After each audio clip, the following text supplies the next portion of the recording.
कि एक बांकीपुर के जीतने हारने से सरकार पे कोई असर नहीं पड़ेगा, भारतीय जनता पार्टी पे कोई असर नहीं पड़ेगा। भारतीय जनता पार्टी चुनाव को जीतते आई थी, इस बार नहीं जीत पाए। उन कारणों के विषय में चर्चा हुई, कई कारण हैं। नमस्कार, मैं संतोष सिंह और आज हम जिस विषय पर चर्चा करने जा रहे हैं उस पर चर्चा करने से पहले बिहार के उस शिक्षा मंत्री संजय टाइगर जी का एक बयान सुन लेते हैं। उस बयान का मतलब क्या है या उस बयान को आज दिखाने का मतलब क्या है, चर्चा इसी पर है, इसलिए ये बयान सुनना जरूरी है। जरा आप भी सुनिए। समझ में नहीं आता कि बांकीपुर में स्थिति के लोग लेकर सवाल क्यों पूछते हैं। देखिए, कई चुनाव क्षेत्र ऐसे होते हैं जहां हम लोग जाते हैं तो वहां इस बात की बहस होती है कौन जीतेगा कौन हारेगा। बांकीपुर में जीत हार की बहस नहीं है। बहस इस बात की है कि भारतीय जनता पार्टी पिछले आम चुनाव में 51,000 मतों से जीती थी। क्या वो फासला बढ़ेगा, घटेगा या उतना पर रहेगा? भारतीय जनता पार्टी को अकेले 98,000 वोट आया था। आप एनडीए कह लीजिए, वो 1 लाख के ऊपर जाएगा कि 98,000 से नीचे आएगा? निकटतम प्रतिद्वंदी कौन होगा, इसमें आपकी रुचि हो सकती है। जीतेगी तो भाजपा ही, जीतेगा तो एनडीए ही, इसमें कहीं कोई दो राय नहीं। मतों के जो जीत हार का अंतर है उसको लेकर आप बहस कर सकते हैं। जीत हार के लिए कोई गुंजाइश वहां नहीं बची है। जो लोग उस क्षेत्र को जानते हैं, उस क्षेत्र के इतिहास को जानते हैं, भारतीय जनता पार्टी लगातार वहां जीतती रही है। भारतीय जनता पार्टी के राष्ट्रीय अध्यक्ष ने उस सीट को खाली किया है, इसलिए आप सबकी नजर होना वहां स्वाभाविक है। और ये जो लोग हवा बहा रहे हैं बुलवर से, 3 तारीख को पता चल जाएगा। कहीं कहीं लगता है कि आप लोग भी उस भ्रम में हैं। आम चुनाव में कितना भ्रम फैलाया गया, ये हो रहा है वो हो रहा है। नतीजा क्या हुआ? किस किस सीटों पर जमानत बचा, इसका हिसाब है आपके पास? खोजना पड़ा कि कहां कहां जमानत बचा। और मैं आज भी कहता हूं, चुनाव परिणाम आने दीजिए, कई उम्मीदवार जमानत के लिए जूझेंगे और जमानत बचाने के लिए जो अंक गणित है, जो आंकड़ा है, वो क्या है? जितना वोट पोल होगा उसका 1/6 आपको मिलना चाहिए। तो अगर 1.5 लाख वोट पोल होता है तो 25,000 तो जमानत बचाने के लिए चाहिए। तो अब आप इसमें रुचि जगाइए कि किसका जमानत बचता है। बीजेपी की जीत में कोई संदेह नहीं है। 3 तारीख कोई दूर नहीं है, फिर हमारी आपसे मुलाकात होगी। क्या मैंने कहा कि 3 तारीख को देखिए किसका जमानत बचता है, किसका जमानत नहीं बचता है। आम चुनाव में केवल राष्ट्रीय जनता दल अपना जमानत बचाने में सफल रहा था, महागठबंधन किसी का जमानत नहीं बचा था। बयान सुन लिए। मतलब बांकीपुर सीट को लेकर बीजेपी कितना निश्चिंत था, उस संजय टाइगर जी के बयान से समझा जा सकता है। कितना निश्चिंत, कोई इफ वट नहीं है, जीत पक्की है। ये पूछिए ना कि सेकंड नंबर पर कौन रहेगा। ये पूछिए ना कि हार जीत का फासला पिछले बार से कितना ज़्यादा और कम रहेगा। यह कॉन्फिडेंस सिर्फ संजय टाइगर में ही नहीं था, यह कॉन्फिडेंस बीजेपी के हर कार्यकर्ता, नेता, विधायक, मंत्री, सांसद सबों में था। करे बांकीपुर हमको कौन हराएगा जी। बांकीपुर तो मेरा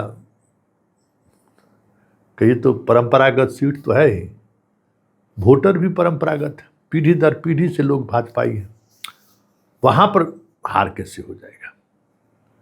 वहां अरे क्या बात करते हैं संतोष जी। हमारे बीजेपी के एक बड़े नेता से बात हो रही थी, एक बड़े नेता बात करा दिए। तो पूछे क्या संतोष जी क्या हाल है, क्या होगा चुनाव में? सब चीज़ ठीक है, हमको ठीक नहीं है, आपको वोट नहीं आ रहा है, जबरदस्त वोट का बिखराव है। तो बेचारे गुस्सा गए। अरे आप, हम समझते हैं आप क्यों नाराज हैं बीजेपी से। आप चैनल में थे पहले, चैनल के मालिक से आपको आपकी दूरियां बढ़ गई है, इसलिए आप बीजेपी से जो है सो आजकल खफा रहते हैं, जबकि आप संघ परिवार के खुद हैं। आप हमें कहा कि देखिए हालात तो यही है, अब आप शुतुरमुर्ग की तरह मत देखिए आंधी तूफान को, ये अलग बात है, लेकिन हालात यही है। बहुत मुश्किल होगा इस बार बांकीपुर बचाना। तो हंस के फ़ोन जो है सो जनाब दूसरे नेता को दे दिए। मेरा क्या था, बात खत्म। लेकिन अब रिजल्ट के बाद आज भाजपा के कार्यालय में जिस तरीके से देख लीजिए, सम्राट चौधरी से लेके सारे बीजेपी के जो सेकंड लाइनर नेता लोग हैं, सब लोग पहुंच गए। 1 घंटे से अधिक समय तक बैठक हुई। कहने को बैठक जो है सो 14 अगस्त को तिरंगा यात्रा और रविदास जयंती को लेकर बुलाया गया, लेकिन सच यही है कि इस पूरे बैठक में सिर्फ और सिर्फ चर्चा बांकीपुर की ही हुई। आखिर बांकीपुर हम लोग कैसे हार गए, क्यों? ये तो मतलब सपने में भी लोग को नहीं सोच सकता है कि हम बांकीपुर हार सकते हैं, और बांकीपुर हम लोग हार गए। क्या वजह है? मंथन कीजिए। तो क्या मंथन करके निकल के आया है, जरा आप भी सुन लीजिए। क्या लग रहा है?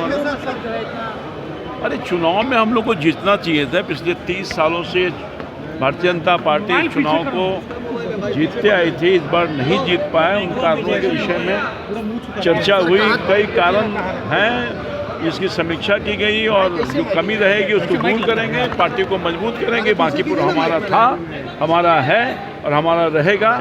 सर कहाँ चूक हुई? पिछली बार जितना जीत का मार्जिन था उतना भी वोट भाजपा नहीं ले पाई। और उन सारी चीज़ों पर चर्चा करेंगे ना हम लोग बैठ करके। नहीं, चूक कहीं नहीं हुई। ये मध्यवर्ती चुनाव था, उपचुनाव था, और उपचुनाव के नतीजे भारतवर्ष की लोकतंत्र की ये खूबसूरती है कि जब भी कोई उपचुनाव होता है उसमें नतीजे चौंकाने वाले होते हैं। तो जैसा कि ये नैरेटिव गढ़ा जा रहा था कि एक बांकीपुर के जीतने हारने से सरकार पे कोई असर नहीं पड़ेगा, भारतीय जनता पार्टी पे कोई असर नहीं पड़ेगा, तो उस नैरेटिव को जनता ने उसके हिसाब से मतदान किया, जो परिणाम है। और उपचुनाव हमेशा बिहार में, चाहे इस देश में, इस लोकतंत्र की खूबसूरती यही है कि यहाँ उपचुनाव चौंकाने वाले होते हैं, उसके नतीजे चौंकाने वाले होते हैं। 2006 में तो ऐसा कुछ हुआ नहीं, क्यों? 2006 में तो नितिन नवीन चुनाव ही था। हाँ, लेकिन उस समय मात्र 18% वोट पोल हुआ था, तो वो भी एक चौंकाने वाला ही था कि जब माननीय राष्ट्रीय अध्यक्ष नितिन नवीन जी पहली बार चुनाव लड़े तो चुनाव जीते, लेकिन वोट परसेंटेज केवल 18% हुआ था। और आप देखेंगे 2009 में जब उपचुनाव हुआ था तो 18 सीटों पे उपचुनाव हुआ था।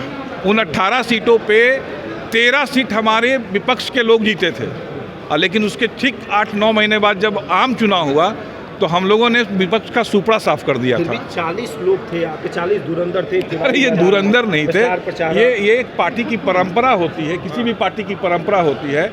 ये जो चुनाव आयोग को ये लिस्ट सौंपा जाता है कि ये हमारे स्टार प्रचारक हैं। हम एक पे प्रचार हमने किया, हमने प्रचार किया, हम घर घर गए, अपनी बातों को कहा, उपचुनाव के हिसाब से हमने अपनी बातें को रखी।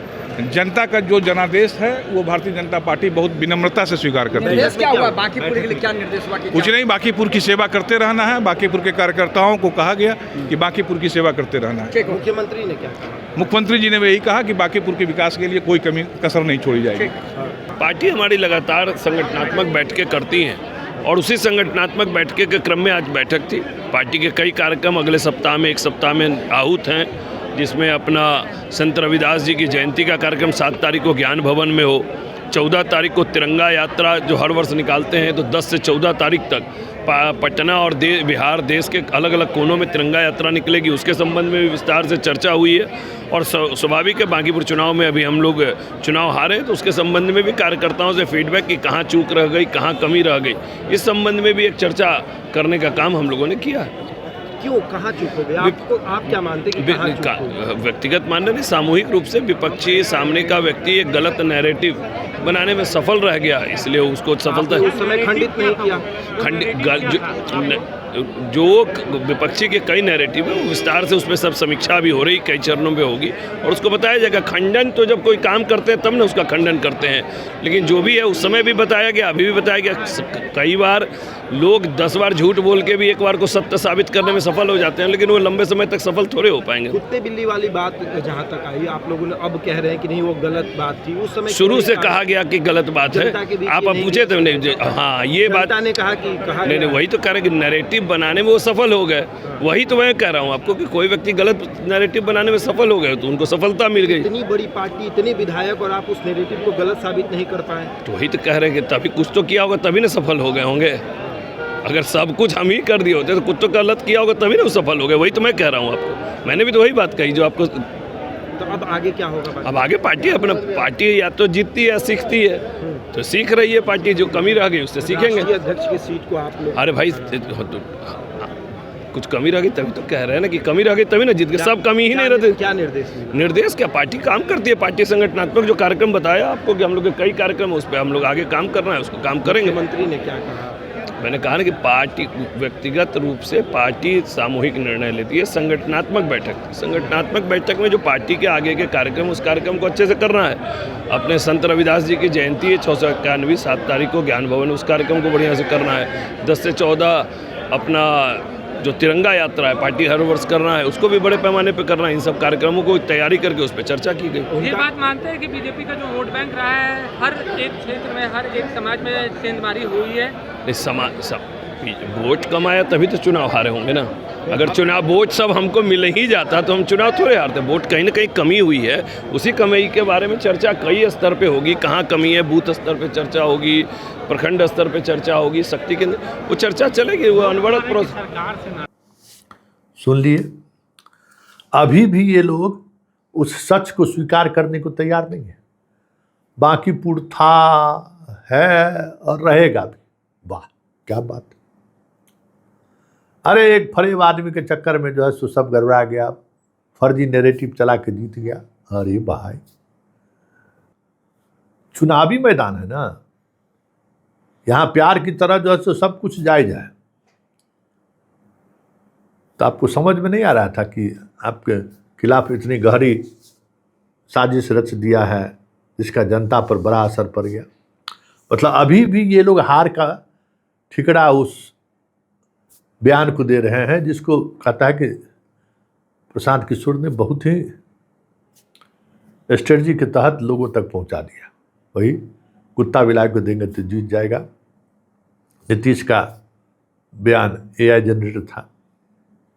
ये सब चीज़ें बस जो बात थी, हाँ ये सही है कि प्रशांत किशोर का जो राजनीतिक कौशल इस चुनाव में दिखा, उसकी समझ बिहार बीजेपी को दूर दूर तक नहीं था। समझ मतलब हारने के बाद इनको लग रहा है कि अरे ये जो बयान है ना उसने नुकसान पहुंचा दिया। नीतीश कुमार का बयान AI जनरेट है। वो प्रशांत किशोर ने क्यों कहा, ये लोग केस करके चल केस कर देते हैं, झूठ बोला है, निश्चिंत हो गया। उसको ये लोग काउंटर उस तरीके से नहीं किया। लगाया कि सब कोई खास माने, हाँ 50,000 का मार्जिन है, कितना कम करेगा। और ये लड़ाई में है कहाँ, इसी गलफत में जो है सो चले गए। तो समीक्षा में भी कोई ठोस बात, सिर्फ हार की वजह प्रशांत किशोर पर ठिकरा फोड़ते दिखे। लेकिन यहाँ जो लकीरें थी ना, चिंता की लकीरें बहुत गहरी दिखाई दे रही थी। चिंतित तो सब के सब थे कि क्या होगा अब, क्योंकि बांकीपुर में वो हाथ जो सिर्फ कमल के EVM के बटन पर दबता था, अब वो हाथ किसी और छाप पर दबने लगा है। और ये बदलाव बहुत बड़ा बदलाव है, क्योंकि इस बदलाव का मतलब है कि लोगों का अब बीजेपी पर वो भरोसा नहीं रहा जिस भरोसे में लोग वाकई में कोई कुत्ता बिल्ली भी खड़ा हो जाए बीजेपी से तो हम वोट तो बीजेपी को देंगे, वो चीज़ें अब ख़त्म हो गई हैं।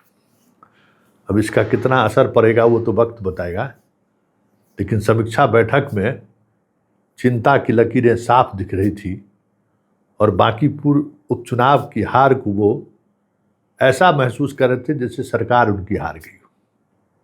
स्वाभाविक, मीडिया के सामने तर्क कुछ भी दे रहे हो, अंदर खाने में तो बेचैनी दिखी और साफ बेचैनी दिखी कि यह हार नहीं है, यह हार बीजेपी के सत्ता